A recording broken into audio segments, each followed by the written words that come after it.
Hello जी, कैसे हो आप सभी। और आप लोगों को पता है अभी मैं गुजरात का ट्रैवल कर रहा हूँ, तो अभी मेरे साथ दो भाई खड़े हैं। और भाई किसी परिचय के मोहताज तो है नहीं कि मैं बताऊँ ये कौन है, बाकी तो पूरा इनको गुजरात क्या पूरा हिंदुस्तान जानता है। तो अभी फ़िलहाल मैं भाई पाटन में था और मैं अभी पूरी टीम से मिला, इनके ऑफिस भी गया, तो बहुत अच्छा लगा। और जैसे कि वीडियो फनी वीडियो डालते हैं बहुत अच्छी तरीके से, कॉमेडी वीडियो, तो काफ़ी अच्छा लगा मिलके। बाकी भैया आप क्या बोलना चाहोगे? बस आपको मिलकर बहुत अच्छा लगा और आप जो सफ़र कर रहे हैं गुजरात की वो आपकी सफल हो। Thank you thank you.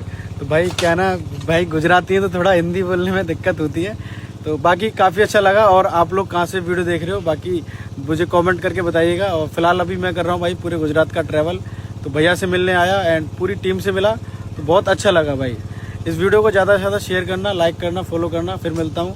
जय हिंद, जय भारत। ओके, थैंक यू भैया।